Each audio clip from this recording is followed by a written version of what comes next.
Hello, it's Martin here from Fantha Tracks, here for another video. Now, if you haven't already, don't forget to subscribe. We have new content every Wednesday and every Saturday, and if something exciting happens, we try and post that in between as well. Okay, today's video is all about Bob Brechin from Palitoy.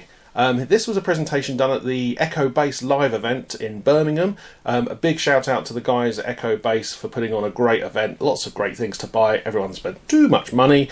And then it was capped off by this lovely presentation which they let us get in so that we could video it and everyone who couldn't attend can then watch it, which is a great idea. Also, I want to give a shout out to Boss Bounty, who we met there. Love his YouTube channel, so I strongly suggest you watch that as well. And also Dan, Tattooing Times, great to meet you there as well. Always good to catch up, and again another site worth looking up. Now, if you enjoy this presentation, I highly recommend, at the end I'm going to put a link to it, so don't worry, highly recommend watching Dave Tree's presentation, our very own Dave Tree, his presentation at Star Wars Celebration on the effect that Palitoy had on the Star Wars toy industry. That's another really good watch. So I'll put the link to that at the end so you can watch this, and then you can watch straight into that. Awesome. Okay, that's enough of me yabbering. Time to watch Bob in action. Hope you enjoy. This year, as you can see on there, it's the Centenary of Palitoy. Palitoy started as a company called Castleloyd. Some of you probably know that. It was started in Leicester 100 years ago, and it was a guy called Alf Pallet. He was only 19 at the time. He was working for a typewriter company as a salesman. He didn't like working for a company, and he took some accountancy exams, but he failed them, and plastics was the big thing at the beginning of the century. So he thought, I'm going to get into plastics. So what did he do? He went and bought one of those soap dishes from a shop, you know, the two clamshell things that hold your soap in. And he went down to Woolworths down in London, managed to get in to see the chief buyer, and came back with an order of about 124 gross of these soap dishes.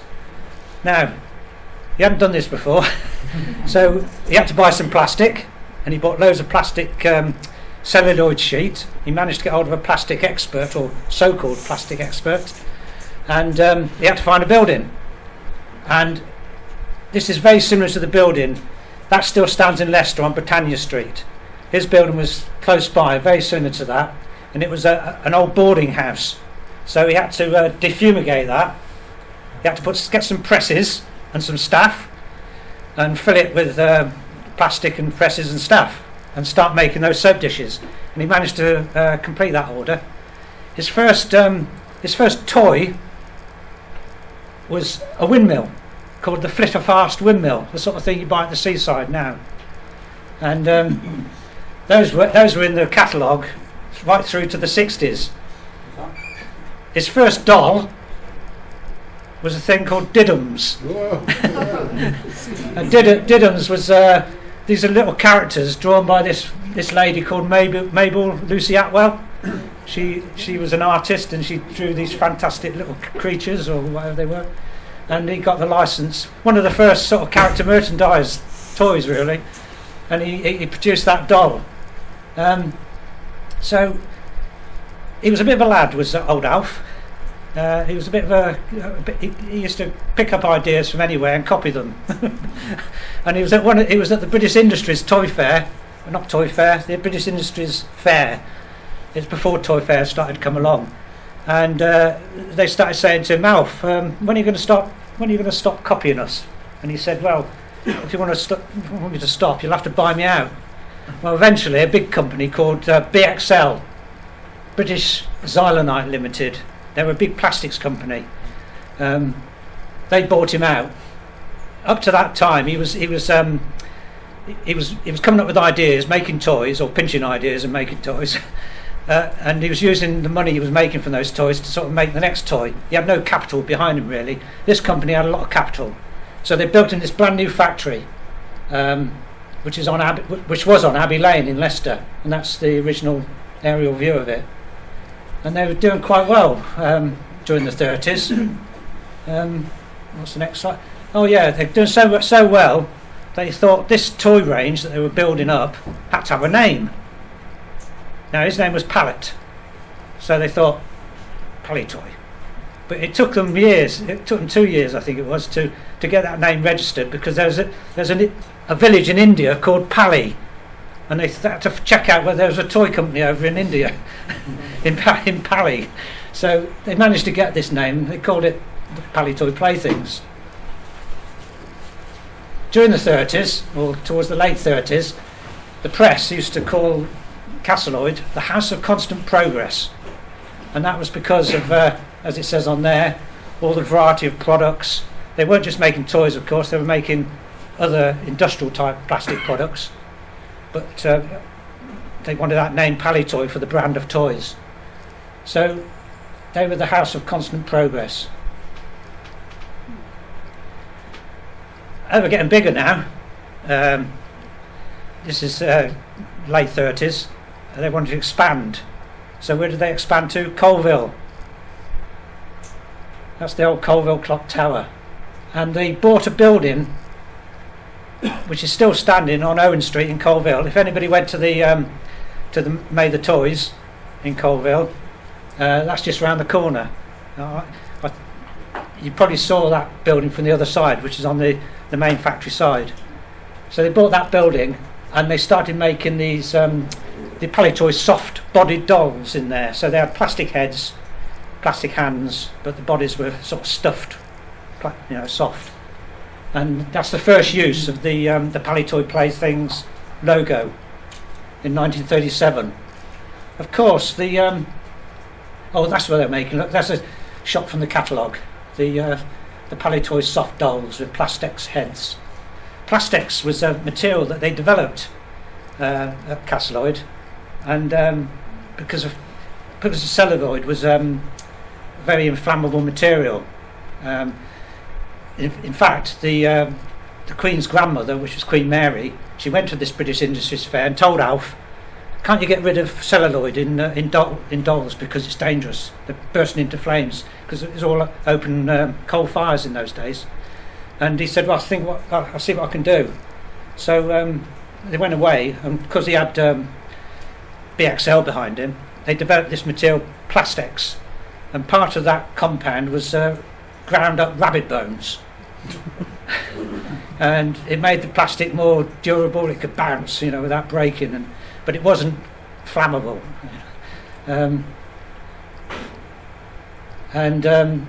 Another material came along later called Bexoid, which is also did burst into flames. So you can see the title, the House of Constant Progress. They were always expanding and doing other things. Of course, the war came along, 39, and the Palitoy soft dolls were, they weren't being made, and what they were making were gas masks.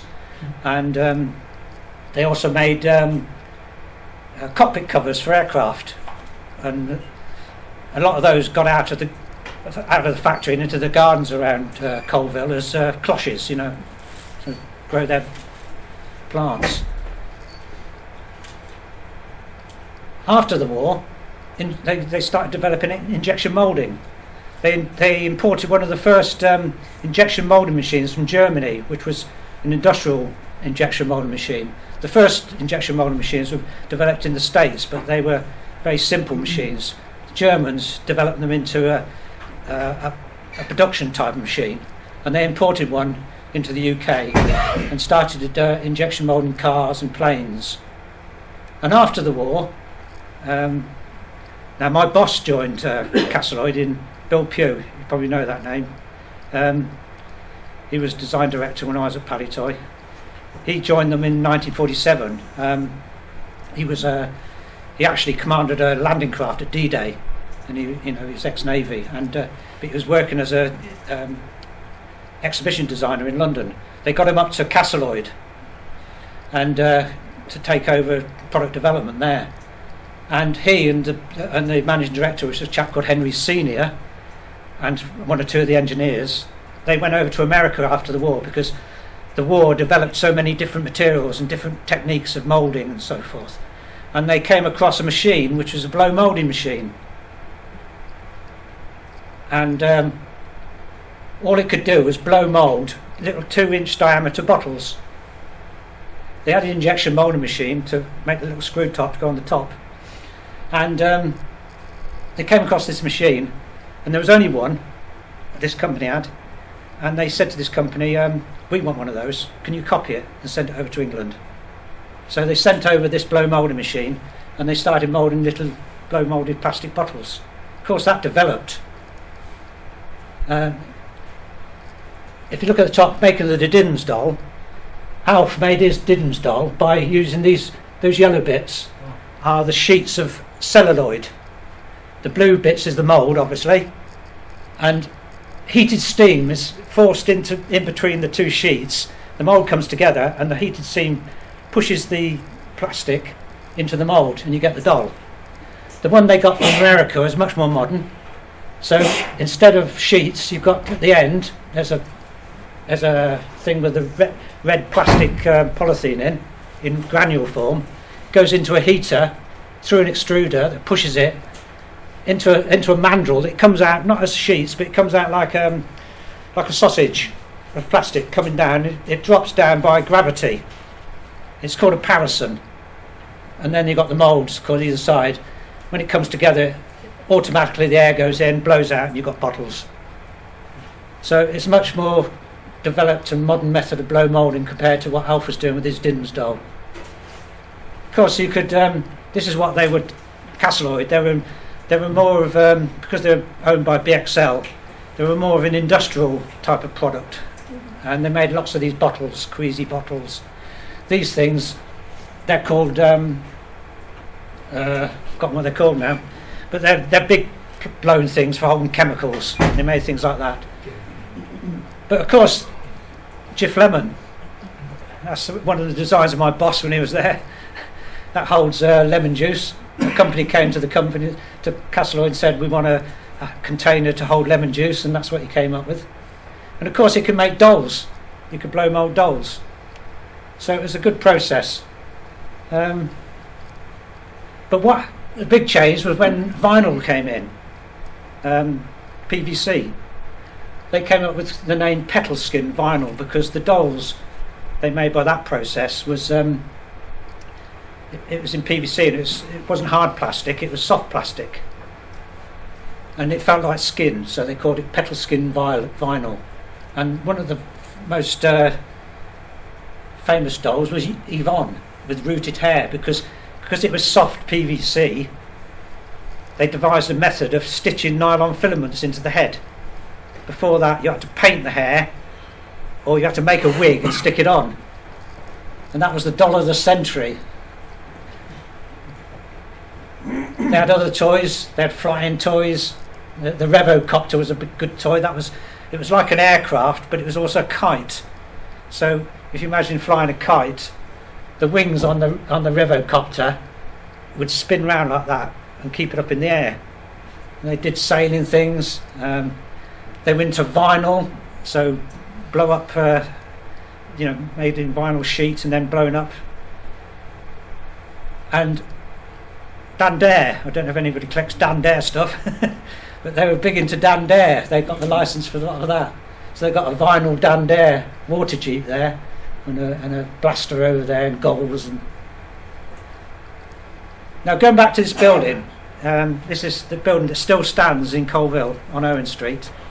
They bought that in 1937, but at the same time they bought 3.5 acres behind that building, and this photograph shows the building marked out in the white, but behind is the factory that they built, because things were starting to expand even more. If anybody came to the Star Wars thing, that building runs across there by those two trees, because that was built later. Now we're coming up to the 1960 now. 1960, BXL wanted to get rid of the toy brand. They wanted Castleoid to sell it off. They wanted to concentrate on those big blown bottles and all the industrial type of products they were making. So they got this guy, Miles Fletcher, who was from Fison's, to come in as general manager. And Bob Simpson, he was his marketing manager. He started at Castleloyd. We interviewed him last week actually. He's 89 now, and we're doing this Centenary thing. We're interviewing people and recording their voices and their memories of Palitoy. We went to see him, and he was telling a lot about Palitoy. But he started off as, he came from Edinburgh, and he was in the he was doing his national service, and he met a girl from Leicester, and he wanted to marry her. And he followed her down to Leicester, and he joined the police force in Edinburgh so he could get a transfer down to Leicester. And when he got fed up because he was on duty on the corner by the clock tower directing traffic with white gloves on, and he was getting a bit fed up for that, so he got a job at Castleloyd in the sales department. He became Miles's marketing manager. So the two of them were given this task to build up the toy brand and make it worth buying, essentially.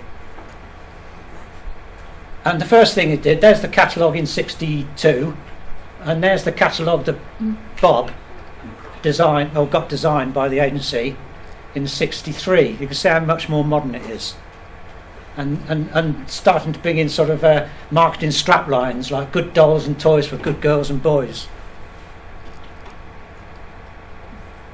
About that time they changed the logo, the old Palitoy logo, to what they thought was a more modern one, and it first appeared on these little vinyl squeezy doll toys with squeakers in. So that was the new logo to start the process. But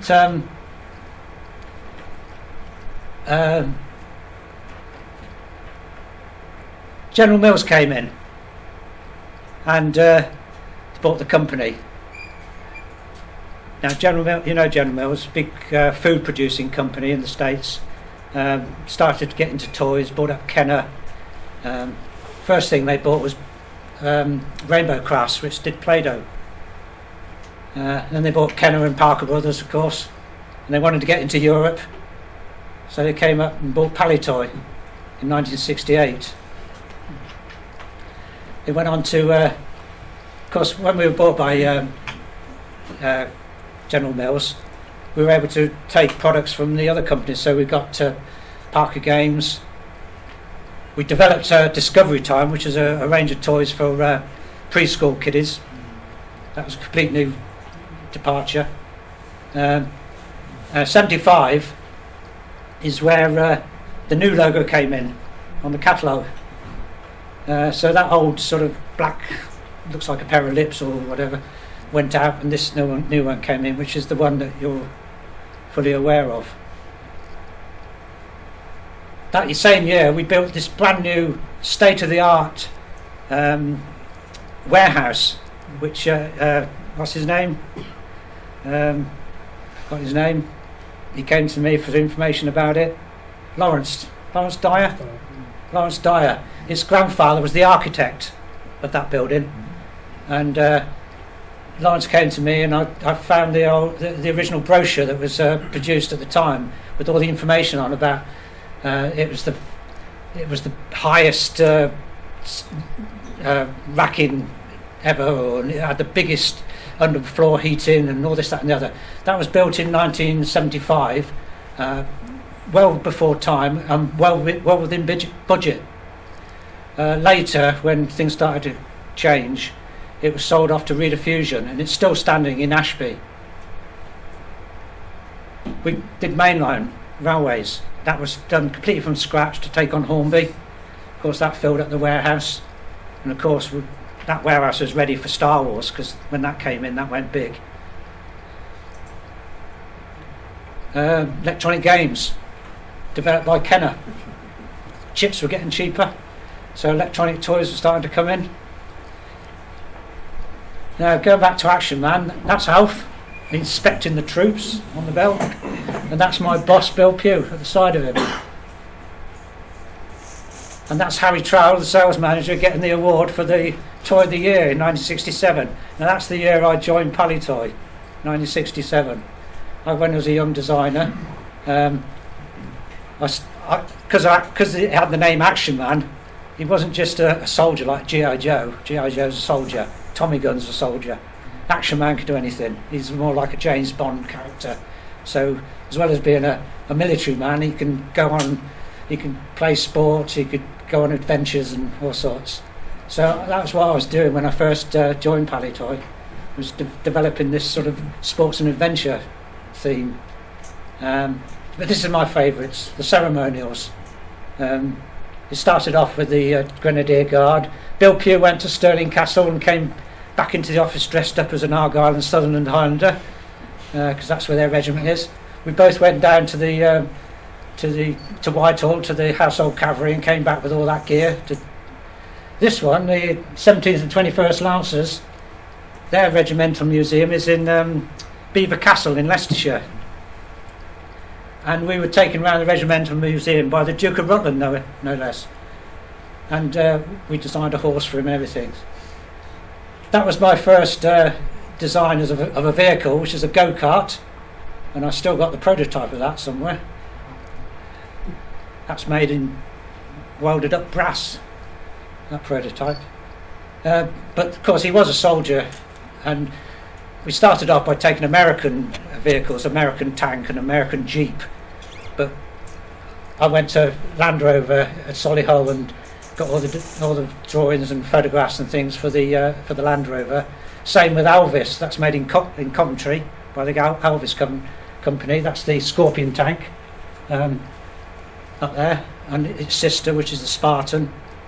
And we got this 105mm gun out before they got it into the army.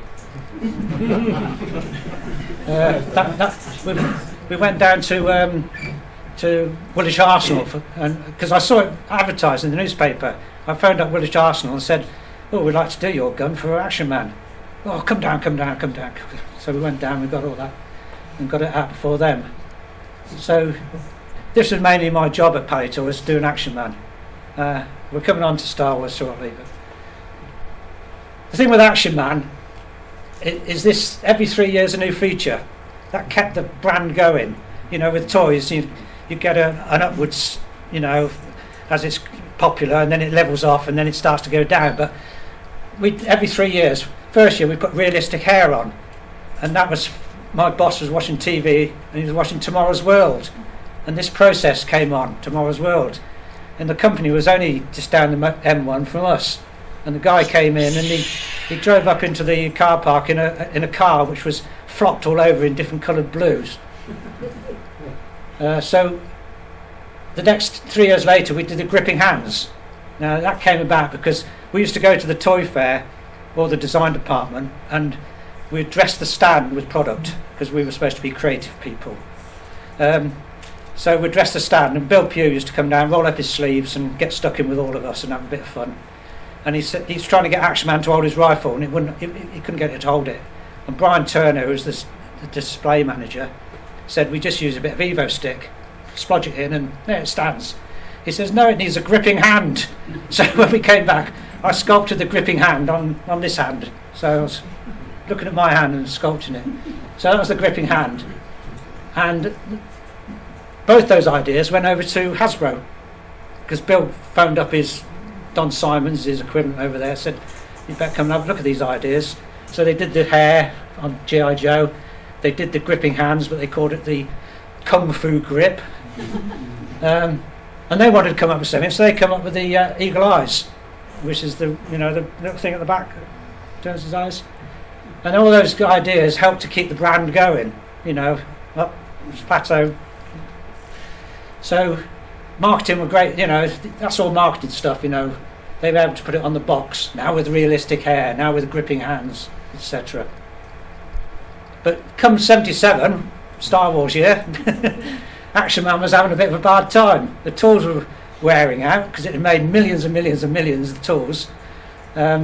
We'd copied the G.I. Joe tools and had them made in Portugal, and they were churning them out. And of course there's rivets and all sorts, there's knicker elastic inside to hold the legs in. So and it says there on a family tool. Now family tool is where all those limbs, the arms and the legs, are all moulded together on the same injection mould. So if one piece starts to be a bit naughty, not moulding right, essentially that whole shot is no good. So what they have to do is collect all the bits together and put all the good bits here and all the bad bits there and try and make up figures from that, you see. So it causes a lot of stock control problems and cost implications, and that's the sort of things you get with toys, you know, when you're designing toys. So what do? We redesign them in plastic, and these white bits go inside the flesh bits, so we call these the bones, and this is the flesh. Essentially what you do is you link them together and just go click like that, and there's a leg.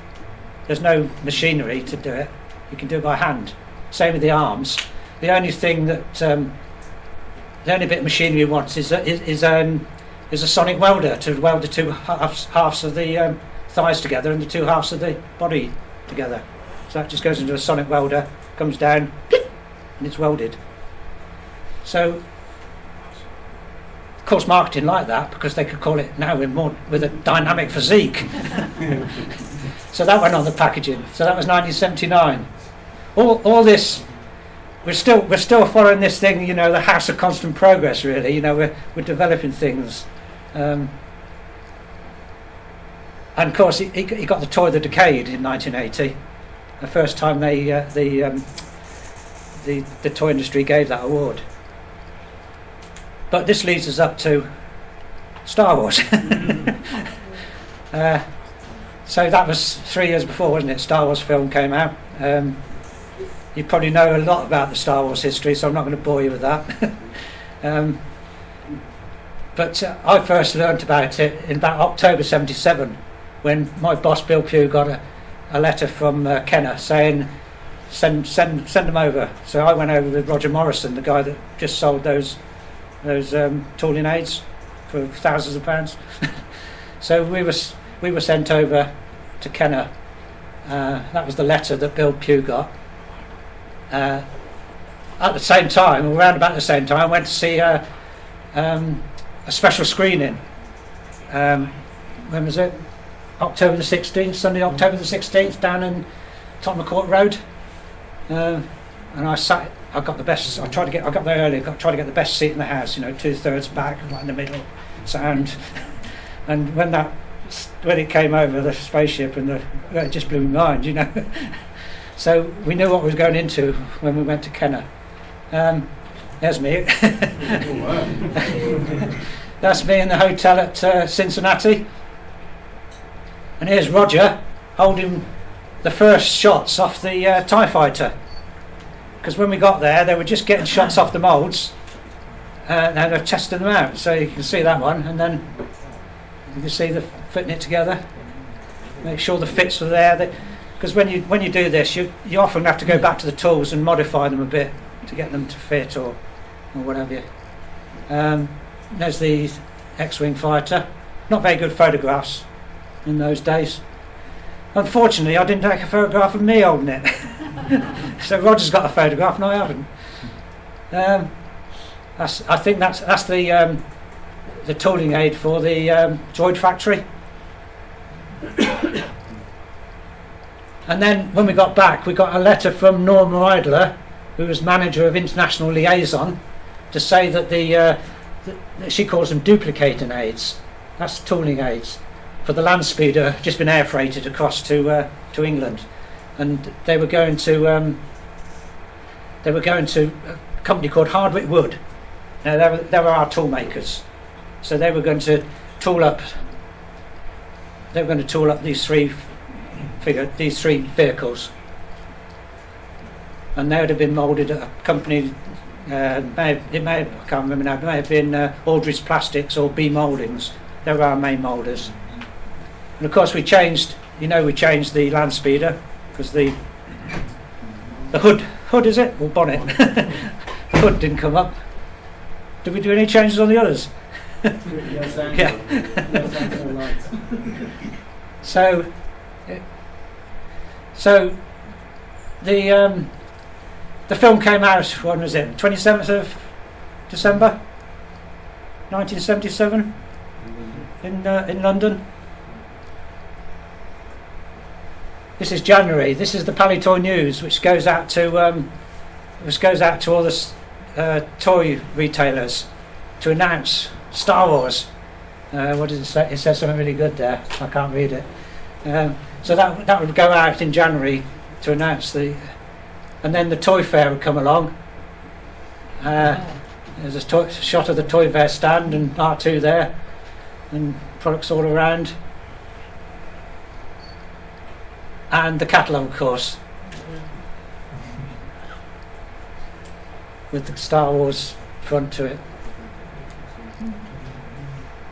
We had a general sales division. I don't know if any of you know that we had a general sales division, and some of the products that we did went in there. So Play-Doh was in general sales. Now general sales is wholesale, so it's products that go to the wholesalers, and then they put them out to the retailers. So Play-Doh was one of those, and we did a Play-Doh version. We did plaints and sort of activity things, masks that went into that, and also the board game that Kenner did. That was the first product they brought out, wasn't it? Because they didn't have the tooling ready for the figures and everything, so they got that out by Christmas. And of course there's the story of the boxes that went out with nothing in them. But they got that out, so we took that into the general sales division. But we designed this one for the retail division. I don't know if anybody's got one of them. Yeah. Have you? That's based on another product we had called Salvo. Now Salvo is based on Etch-a-Sketch. If you know Etch-a-Sketch, where you turn things and it sketches two little knobs, it's got the same principle in there. So when you turn the two knobs, you've got some sort of device that you work out. You turn the knobs to a certain point, and you press a button, and a light comes on, shines up, and you've blasted the X-Wing or the TIE Fighter off the board. So that was one we actually developed ourselves. 1979 was our Diamond Jubilee. So it's Castleoid from 1919, 60 years of Castleoid Palitoy, whatever you want to call it. And that's the catalogue. It shows the Death Star here. It shows these two, which are the American versions. Because what we're coming on to is this American version there, and this one here. Obviously, they were moulding off all their stuff over there. At times we couldn't get their moulds shipped over, so we had to design our own, and we couldn't afford much in the way of tool making money. So we made ours as a vacuum forming instead of an injection moulding. So we had a little bit of money, so we injection moulded.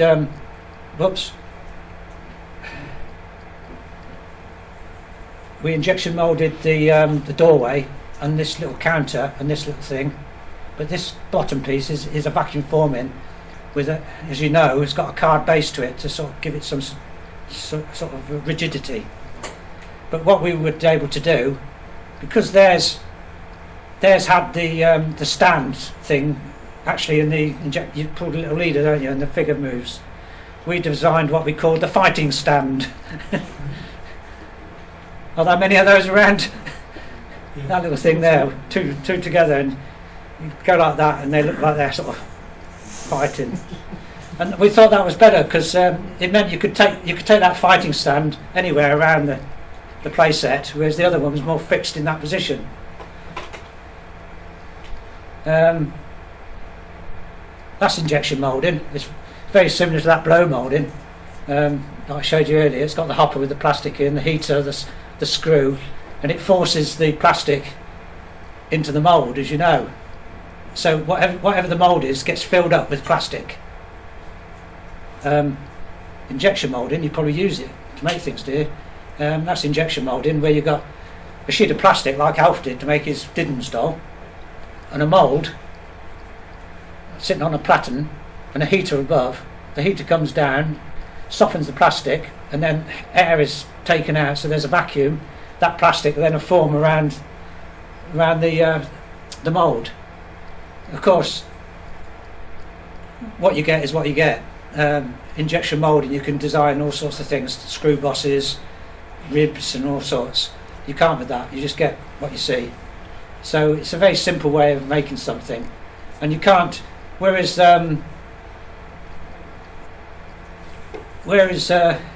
you've got little slots and things in the injection molded version to put the levers in. You can't do that in a vacuum forming unless you cut it out later, and then that destroys the rigidity in some respects to the vacuum forming. So you've got to be very careful when you're designing for that. And of course, the Droid factory, theirs was a big injection moulded base, quite deep, with that whatever it is that picks up the droids.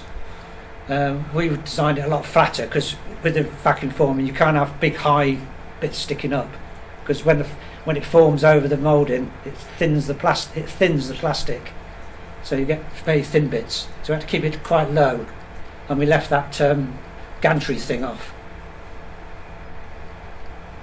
And of course the land of the Jawas, because you can see there's that little cave thing, whatever it is. That hole can be actually injection moulded in. If you try to put it on here, it'd stick up quite high, go thin around it, and if you wanted a cave-like structure, you'd have to cut it out. So we kept it quite simple. We had these range of talking toys. Zed Victor, we had a Batmobile, and what's that? The Dalek. So it was natural to do R2D2 with the same talking unit inside. So these are the patterns that I got made to make that. Come to the Death Star now. Something about the Death Star I need to tell you about. That's the Kenner Death Star, as you know, and that's our Death Star. Which is the best? The story goes that I'm the one that thought of the Death Star. Well, I didn't. I was on the other sky. Somebody posted this on a Star Wars website. They're not here about me doing this. No, I was on holiday. It's my 61st birthday, and we had 2 weeks on the Isle of Skye. And it was in the middle of flipping nowhere, this museum. Absolutely nowhere. Have you been there? Yeah, it's amazing. Have you been there? Yeah. It's right in the middle of nowhere, isn't it? All the way top of the island. Yeah. Yeah. We thought it was somewhere. To see if it really was there. Did you? But it was. I know. I was the same. Anyway, I walked in there, and there's the flipping Death Star and Star Wars stuff. And I said to him, I was the chief designer of that company. We made that Death Star. He said, wait. And he got me to sign the top of it. And his story was that when the kids were coming in, he used to tell a story about somebody coming in and writing their name all over the Death Star, and then he'd tell them, say, it was the bloke who designed it. Well, partly designed it, because we're going to come on to that. Anyway, this is the original concept of the Death Star. That was supplied to us by our agency in London,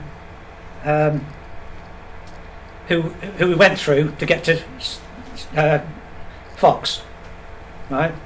So they had to approve everything, or get everything approved of what we'd done. They're based in London. They sent us this mock-up, and we changed it. First of all, we changed the actual construction of it because it didn't really work. You couldn't really make it. One thing was was this card bit here. Quite complicated the way it's constructed, and if you try and get a child to construct that and then put it in, it'd have been difficult. They didn't have the trash compactor in. You can see the top. It's just one cannon on a bit of cardboard. But that was the thing that started it all off. So we got hold of it and we redesigned it. Now Brian Turner, who was involved in this, see there's the original prototype. There's ours. I'll put things on the top here. Look, we modified the corridor. We put the trash compactor in. We revised the graphics, so it was printed as to give it more depth, so that it looks like there's a corridor going around there. We put a few stormtroopers in, so if a kid buys that and he's only got Luke and one or two others, he hasn't got any stormtroopers, at least he's got some stormtroopers there to fight against. So we changed a lot of it, and the graphics. We told them where we wanted certain graphics, and we told them we wanted it so that it sort of reflected the film, so that when the kids goes round, they can sort of recreate the film. So we did a lot of changes to it. We designed plastic clips, which I hear are very hard to find. But Brian Turner, he was put in charge of dealing with that with Dave Barnacle. Brian Turner was originally our display manager, but he came over to design, and he always thought that he went to see Dave and took him sketches and things of what we wanted, and Dave did all the artwork for that. But no, what we did, we made a white construction of it, and with notes and drawings and things, they went back to this agency in London so they could do the artwork and get it approved by 20th Century Fox. And then the artwork came back to us. What we did with the artwork then was Brian then went to see Dave Barnacle with the artwork. He copied it, printed a load off, and made all the prototypes for Toy Fair and stuff like that. So that's the story of the Death Star. I always thought with Brian talking that we actually did it from scratch, but we didn't. And 40 years is a long time.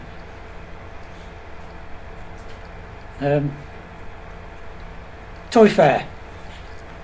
This is 1979. So Star Wars is pretty big by then. So you can see this is the corridor, and Star Wars has got great big features outside on the corridor as people walk past.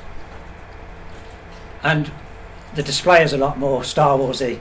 We've got these mirrored, logos and things going around. And there's two of the salesmen with the Death Star.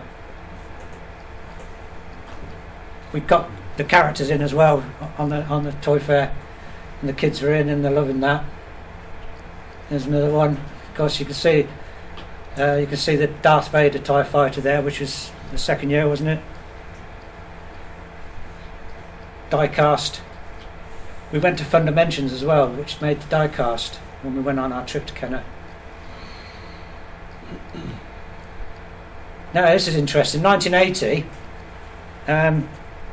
in their wisdom, they decided to put, because Chad Valley was part of the Palitoy group. We'd bought General Mills bought Chad Valley in 1971, I think. They were part of the group. They decided to put Star Wars in Chad Valley's catalogue, and there was a big stink. and the marketing boys in the Palitoy marketing department said, no, you can't do that, so it wasn't given to them, but the catalogue had already been printed, so they were selling out of the Chad Valley catalogue all the Star Wars stuff for The Empire Strikes Back. 1981,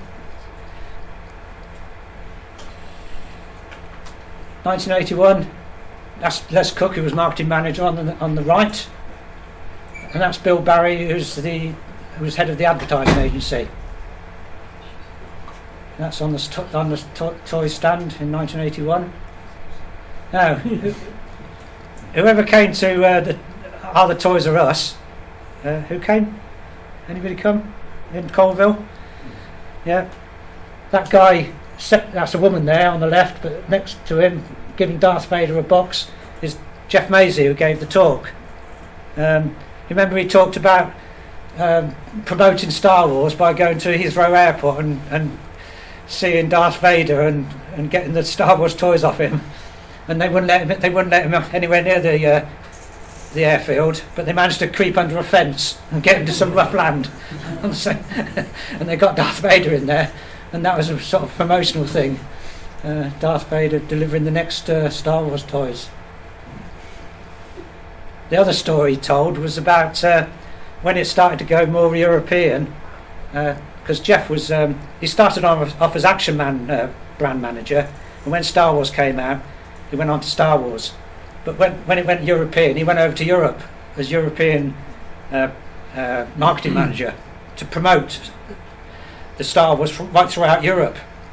But before that, the Americans, a toy group in New York, headed by Bernie Loomis, they wanted to decide whether Palitoy had it, or whether Miro Meccano in France had it to manage that. And Jeff tells a lovely story about they wouldn't want to come to Colville, so they didn't come to Colville. It's an old coal mining town. They wanted to go to Paris, so they went to this posh hotel. Is it the Prince Charles or something in Paris? And they had to put on a presentation. Jeff had to put on one, and his equivalent of Miro Meccano had to put on one. And Bernie Loomis and all the guys from Toy Group were sitting there for this presentation, and Jeff went through his presentation and everything, and the Miro Meccano guy got up, and he had one of those things that go into a projector, those circular things with all your slides in, and he got up and he dropped them all over the floor. And Bernie Loomis, he got hold of an ashtray and he threw it against the door and walked out and got the next plane back to America. So Palitoy got it. So Palitoy was the lead company for the European Star Wars promotion and marketing. Who tricked him? Who tricked him? That's what I said to Jeff. I said, "Did you stick your foot out, Jeff?" So that's what happened there. And Jeff ended up as running the whole of the European side of toys for the Toy Group. Hopefully, I'm going to have a word with him, see if he can come down next time in October and see if he'll tell you his stories, because they're quite good. This is 1982. This is the year of the AT-AT, isn't it? And the battle damaged TIE fighter. You can see the company has really grown now with different product ranges. You know, Action Man, Tiny Tier, Star Wars, Strawberry Shortcake. Spirograph, which was Dennis Fisher, but Dennis Fisher had gone by then because they were part of the group, etc., etc. So this was from Bob Simpson and Miles Fletcher starting off before it sold to General Mills. Their turnover was about 300,000. At this point, it was over 30 million. So, but Bob had left by then. Bob Simpson. Miles Fletcher left straight away after they sold to General Mills because he didn't want to work for an American company. So he went to Metoy, and he lasted a year at Metoy. But Bob Simpson, his marketing manager, he became managing director up to 1981. But he saw the writing on the wall, and he and a lot of others in the top management and the marketing department, they got out, and there was a new team came in 1982. 1983, this is announcing the Return of the Jedi, an epic movie due for UK release in early summer 1983, and a sinister character which was Jabba the Hutt, because we weren't allowed to say who it was, so we just put that sort of ghostly sort of image. And this is a shot of the toy fair for the Return of the Jedi. Now you've seen those, haven't you? Yeah. I don't think you've seen them. This is the blister carding of the figures, because when we first started, figures were coming in loose, and the weapons were coming in loose, and the manufacturing people had to go to Yorkshire and buy these machines. They're called Illig machines for doing the blister packing, and that's the blister packing and the packing out here. And of course, the BBC, when in the early 80s, they got wind of all this Star Wars stuff, and they wanted to come and film in the factory. And you've probably seen that shot on YouTube of the marketing director talking about teddy bears and Star Wars and Star Wars going to last forever and this, that and the other. But BBC Newsnight came to the factory and they called it a gold mine on top of a coal mine. And of course it was Toy of the Year for 82 and 83. It wasn't going to be long before that gold mine and that coal mine had gone. 3 years later, we had trouble with Action Man, of course. Star Wars came out. Kids wanted everything space, didn't they? Everything space. So what did? We did the Space Rangers and Captain Zargon. He looks a bit black like somebody else, I think, but never mind. But the real problem was the size. I mean, Star Wars revolutionised toys in many ways. Marketing, way kids played with toys. With Action Man, you played with Action Man in the garden. You threw rocks at him, and you built camps and this, that, and the other. With Star Wars, you could play in your bedroom because they're smaller. The vehicles are smaller, so it revolutionised the way kids started to play with toys. But our problem was the size. Action Man, you have to remember, both these toys were in the same company, and they're competing against each other. When Star Wars came out, the marketing people, they didn't want to take Star Wars, and the problem was with a film in those days, especially a film like Star Wars, which is a sci-fi film. In those days, sci-fi films were B films, and you had $6 Million Man on the TV with about 12 or 24 episodes. Now, you could design a toy and market a toy on 12 episodes of a TV franchise, because you can sell those toys over that period. If you get a film comes out, is that film going to bomb out? Is it worth spending thousands of pounds of money on tooling and promotion and advertising for something that might not be there in a year's time?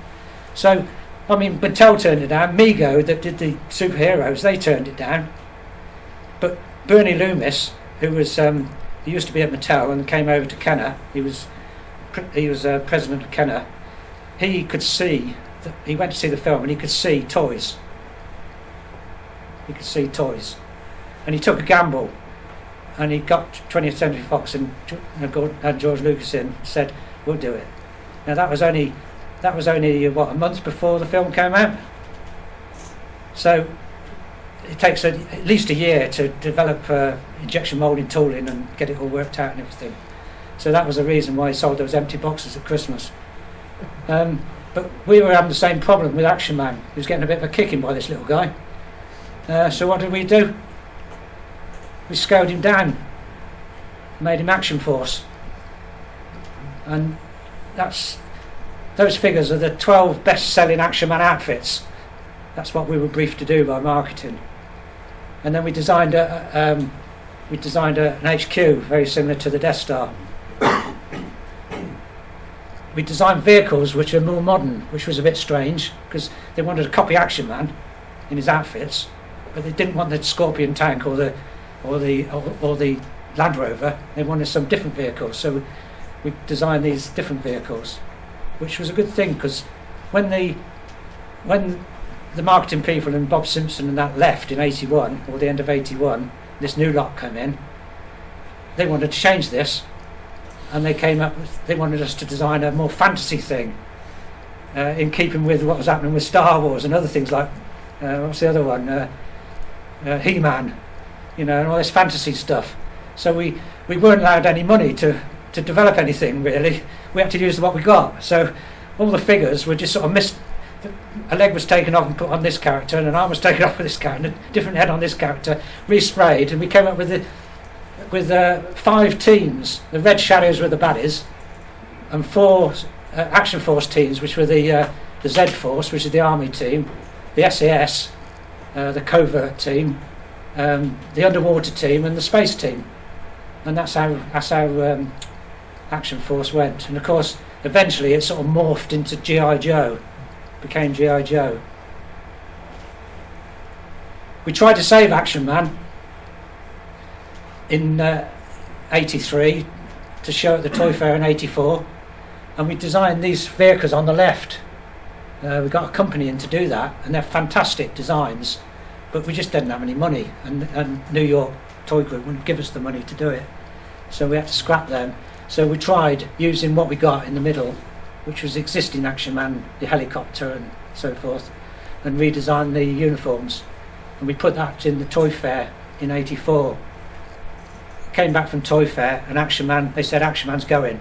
The license went back to Hasbro, and we had nothing to do then because all the toys were coming in. This is the start of global branding, and we can blame Star Wars for this really, because Star Wars was basically the first global brand of toys, and And this is why Bob Simpson and all the other guys in management, they had wind of this, and they were used to developing ranges, developing Action Man, developing Discovery Time, developing mainline railways, developing ranges from people like Tomy. We used to do Pocketeers, and Tomy being a Japanese company, they had lots of different toys which we put into our range, and we had licenses with them. That's what Bob Simpson that were used to. They were being dictated to by Toy Group to embrace this global branding after Star Wars, and of course Strawberry Shortcake was one of those big global brands, and followed by Care Bears. So there's a new management team that all they were doing was taking products developed and created in the States, putting them into British boxes and marketing them, advertising them, and there was no development, no conceptual designs or anything. It's all coming from the States. We were gone by then because we were made redundant at the same time as Action Man. But the real reason, you want to know why Palitoy is no longer in existence, the real reason is this. At the beginning of the 80s, video games were big. They were big during the late 70s, they were big in the arcades, weren't they? Video games, Frogger and all that sort of stuff. The toy companies thought, oh, there's an opportunity here to make machines to play video games. Now, the Toy Group wanted to do that, and it ended up with Parker Games being the lead group to make these, but they didn't make the machines. They just made the games to fit on other people's machines, like the Atari and this, that, and the other. Mattel did run a machine, I believe. Of course they had licenses like Action Man and Star Wars. They had to buy a James Bond license. They actually bought Frogger, which cost a flipping fortune. But what happened was that everybody came in from abroad, here, there and everywhere. Cheap games. You probably remember big buckets in toy shops with hundreds of games in. You scribble around trying to find a decent game. And the prices, the revenue from video games, and the first year to the third year dropped 97%. Now, the Toy Group and all the toy companies around in France and so on, and in Britain, and Toy Group, which is based, they were the boss of the companies in New York. General Mills is a big food company, and food is a nice steady income. There's no ups and downs. The problem with toys is that you're at the whim of it's the saying is you're at the whim of an 8-year-old. If an 8-year-old doesn't like it, that toy's no good. So with food, it's steady, and the shareholders of General Mills are getting a bit irky. So the pressure was put on, and the pressure was put on so much that they decided to get rid of toys. So what happened? They tried to sell it, and the only people that came in was a film company. And they didn't want to sell to a film company because they thought they're going to destroy it. You know, they're just going to want to do toys of the films they make. So they floated it on the stock exchange in New York, and all the toy group shareholders got equivalent shares. So in November '84, the whole group, there was no Palitoy, no Miro Meccano, no Toll Toys, none of this. It became Kenner Parker. So Palitoy in Colville was then, sign came down, Kenner Parker went up. The staff was still there, although it was quite reduced. And this is the time when the coal mine went in Colville. So you can imagine Colville had a bit of a rough time there because all the miners were made redundant, and all the mothers and daughters working in the factory were made redundant as well, in many respects. Their shareholders of Kenner Parker had some money in the back pocket because they got equivalent shares. So it wasn't too long before it was sold to Tonka in '87. They unfortunately bought Kenner Parker on the Friday before Black Monday. So they bought it at an amazing amount of money. And then on Black Monday, they lost about 75% of the share value. Something like that. So they struggled along, until Hasbro bought them out in 1991. And they bought it for about 25% of the price that they paid Kenneth Parker. They kept the place open in Colville, using it really as a bit of a warehouse. There was no real manufacturing going on. It was just like a distribution centre. But in 1994 they sold the factory to a property chappie in Leicester who owns the whole site and now rents it out to different companies. And if you came to the toys, May the Toys Be With You, when we had that show on, there's a company there called Hartwood Conferencing. It's a conference centre, and we had it in there. The only thing that was being made in that factory when they did close it was Play-Doh. And I think they were doing the, what's it called? The Power of the Force, is it, or something? In Play-Doh. And of course, it's still going on with Hasbro.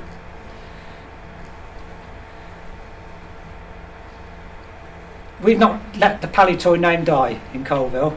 I belong to the Colville Heritage Society, and we've been working on all sorts of things. The county council, they have this green plaque scheme where people can nominate something, and I nominated Palitoy for a green plaque, and we won. And a lot of it was to do with collectors, because they found out that when you press the button to vote for it, it didn't recognise your email address, so you could do it again. So a lot of them were going like this. So everybody turned up. There was a reception there. There's the plaque on the wall as you go up the drive. That's Bob Simpson there, and that's me. Sadly, it's not Star Wars, it's Action Man. Some of the staff turned up and so on. And it was held in this building, which is still standing there. That's the office where we held the May the Toys Be With You on the ground floor. In Action Man's 50th anniversary, we had an Action Man convention in there for the 50th anniversary. And we also sent him into space, and we lost him. He went up in his space capsule, the Gemini space capsule, and he went up 12 miles in one of these weather balloons, you know, that go up. And it was so cold up there, it's about minus 50 degrees. When the balloon burst, it shattered the thinking capsule. Action Man fell out, and it's all on YouTube if you want to see it, and disappeared. And they were still trying to find him. We managed to find the camera. He didn't find the camera to start with, but a farmer was mowing his field or something, and he came across this camera, and it was the camera that recorded all the event. So that's on YouTube. There's May the Toys with Matt Fox, and Stuart Warburton, who's secretary of the Colville Heritage Society. That's us assembling everything ready for that show. The Pippa Girls are going to come next year to show their Pippa wares. And this year we're going to have the Many Faces of Palitoy as a Centenary celebration. There you go. Did you want to photograph that last one? So we're going to have this Centenary, so there'll be everything in there: Star Wars, Action Man, this, that and the other. So that's the story of Palitoy basically, and how Star Wars fitted in. So from an old boarding house to a galaxy far, far away. So that's Palitoy.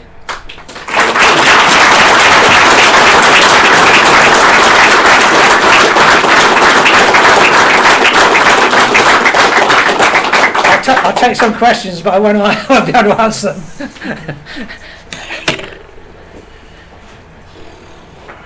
What date are you doing the Centenary? It's going to be in October. Oh, lovely. Yeah, that's the plan. We've got money from the National Lottery to do this, and as well as having the exhibition, as I said earlier on, we're going around all people that we can find to record their memories. So whether on Star Wars, developing, putting Star Wars together, or Action Man together, or moulding things or whatever. So that's the other thing. And we also, because it's National Lottery, we've got to promote things like the community. So we're getting schools involved and giving them competitions, like design a new droid or something, and things like that. Yeah. You had one? Yeah, when the first action figures came out, the first 3 vehicles were the land speeder, the X-Wing and the TIE Fighter, the original white TIE Fighter.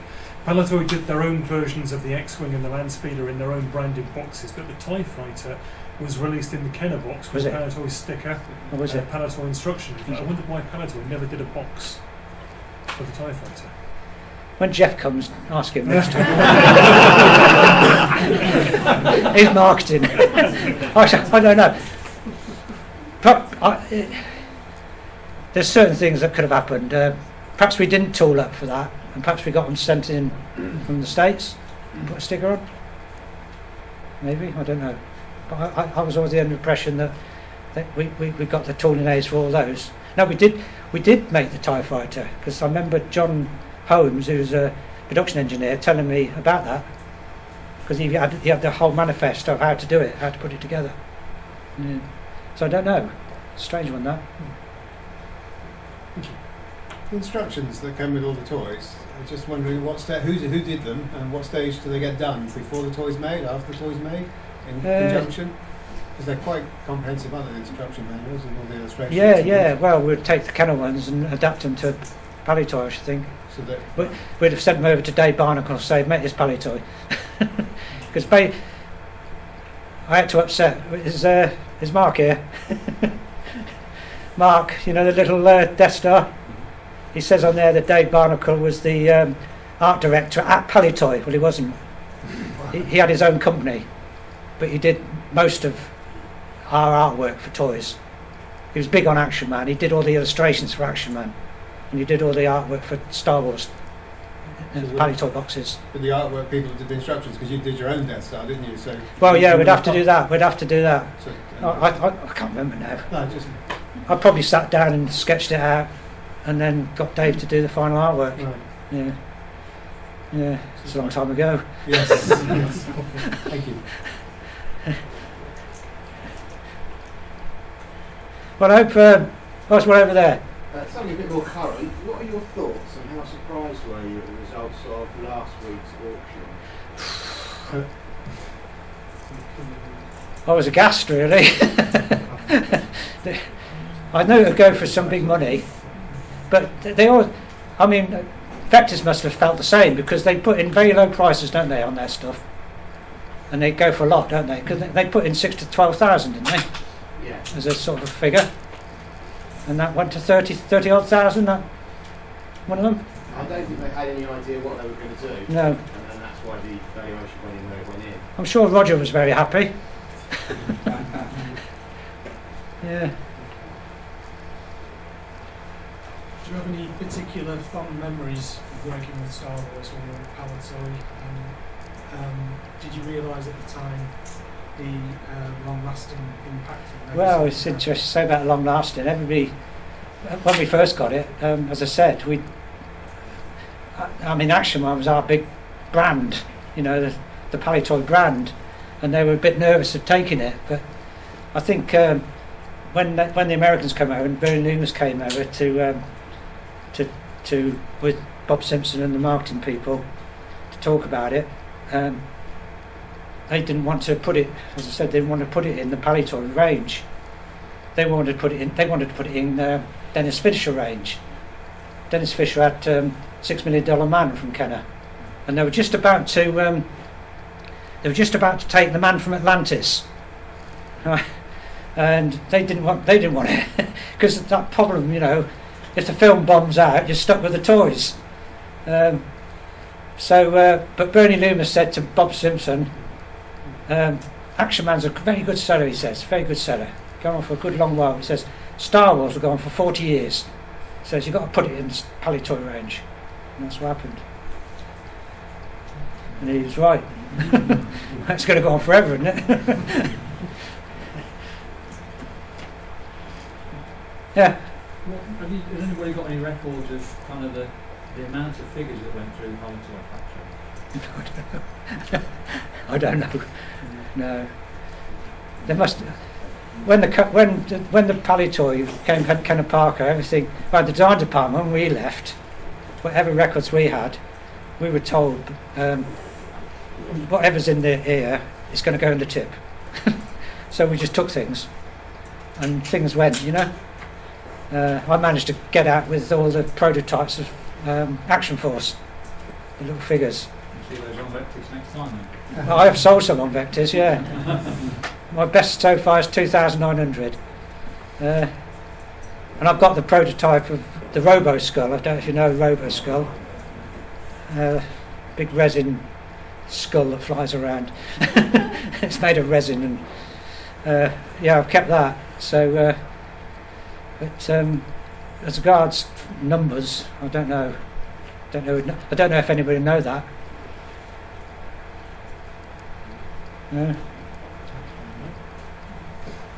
Well, thanks for listening to me anyway. Hope you got some idea of the what was behind Star Wars. You know, going back to 1919, this company that started by a young man of 19 who just wanted to get off on his own and make something in plastic, and it ended up, you know, as one of the at Star Wars time, it was the biggest toy company in Britain, but it's gone now. But hopefully we're going to keep that legacy going in Colville, and you're always welcome to come over if anything's on, like the Centenary. Come along and see us. Okay. Yeah.